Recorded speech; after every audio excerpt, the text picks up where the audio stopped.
साल 1984 बॉलीवुड के इतिहास का वो दहिला देने वाला साल जब सदी के महानायक अमिताभ के सिंहासन पर पहली बार किसी ने सीधे हमले की जरूरत की।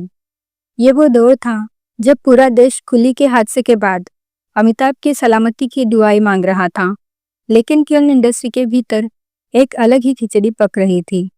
एक तरफ थे angry young man Amitabh Bachchan, जो अपनी इमेज बदलकर शराबी के रूप में एक इमोशनल दाव खेल रहे थे, और दूसरी तरफ था मद्रास का वो जंपिंग जैक, जिसने दक्षिण की फिल्मों के दम पर बॉलीवुड में अपनी समानांतर सत्ता खड़ी कर ली थी।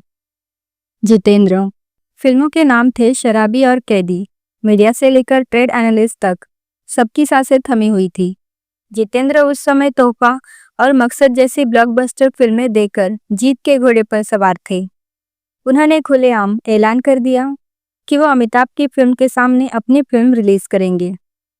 आज हम इस वीडियो में उस ऐतिहासिक टक्कर की वो परतें खोलेंगे जो शायद आपने कभी नहीं सुनी होगी। क्या एक शराबी ने वाकई एक कैदी को घुटने टेकने पर मजबूर कर दिया था? चलिए जानते हैं। बात करते हैं बजट और विजन की। शराबी का बजट उस दौर में काफी ऊंचा था। प्रकाश मेहरा ने इसे किसी महल की तरह सजाया था।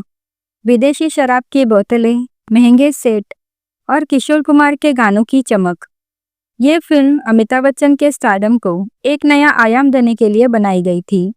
पैसा पानी की तरह बहाया गया था, क्योंकि प्रकाश मेहरा जानते थे कि अमिताभ का विक्की कपूर वाला किरदार दिलों को छूना चाहिए।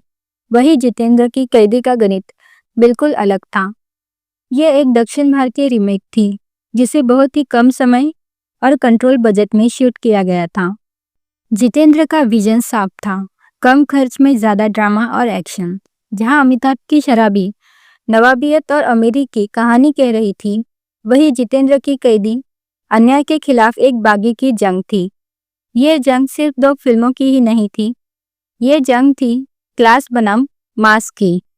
एक तरफ करोड़ों की चमक थी, तो दूसरी तरफ पसीने और धूल से सना हुआ एक्शन।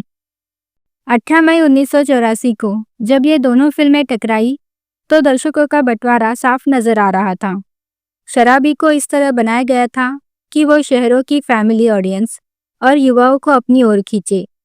फिल्म के संवाद कादिर खान ने लिखे थे, जो एक रईस बेटे और उसके सख्त बाप की भावनाओं को बयां करते थे। इसे बालकनी की फिल्म कहा जा रहा था, लेकिन जितेंद्र जानते थे कि उनका असली वोट बैक गांव और छोटे कस्बों में है। कैदी का निशाना वो लोग थे जो स्क्रीन पर लात घुसे और न्याय की जीत देखना पसंद करते थे। फिल्म में शत्रुघ्न सिन्हा का होना सोने पर सुहागा था। बी और सी सेंटर्स के थिएटर्स में कैदी के लिए वैसे ही दीवानगी थी जैसी किसी मेले में होती है। अमिताभ शहरों के बेताज बादशाह थे, तो जितेंद्र उस वक्त छोटे शहरों के मसीहा बन चुके थे। मुकाबला बराबरी का था, लेकिन जीत उसी की होनी थी जिसका जादू लंबे समय तक टिकता। उस दौर के सिंगल स्क्रीन्स का नज़ारा ही कुछ और था।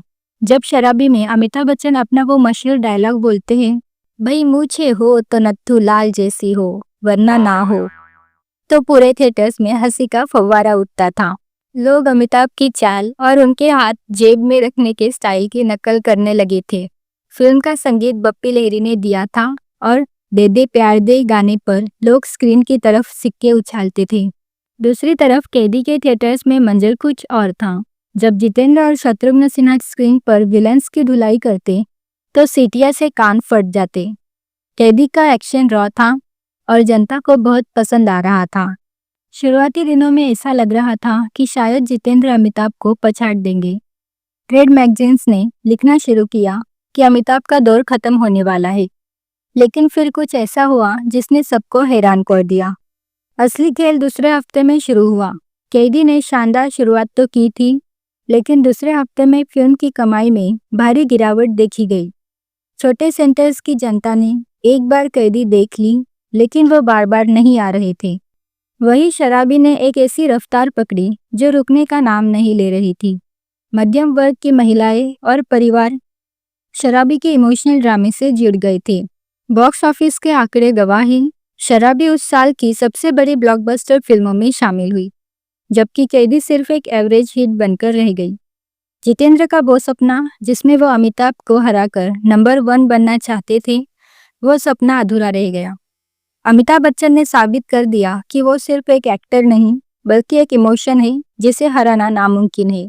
जितेंद्र के लिए ये हार एक गहरी चुभन बन गई, जिसे उन्होंने आने वाले सालों में अपने फैसलों में दिखाया। इस क्लैश का एक और मोर्चा था संगीत। शराबी का म्यूजिक एक मील का पत्थर साबित हुआ। इम्तिहा हो गई और मंजिलें अपनी जगह है जैसे गानों ने रिकॉर्ड तोड़ कमाई की। किशोर कुमार की आवाज ने अमिताभ के किरदार में जान फूंक दी थी। शहरों के हर रेडियो स्टेशन पर शराबी का राज था। इस टक्कर के बाद जितेंद्र और अमिताभ के बीच की दूरी बढ़ गई। जब अमिताभ बच्चन राजनीति में चले गए और उनकी फिल्म शहंशाह बीच में अटक गई, तो जितेंद्र ने एक ऐसा काम किया जिसने इंडस्ट्री को चौंका दिया। उन्होंने अमिताभ के लिए डिजाइन की गई मशहूर जंजीरों वाली जैकेट का कॉन्सेप्ट अपनी फिल्म आग और शोला में चुरा लिया।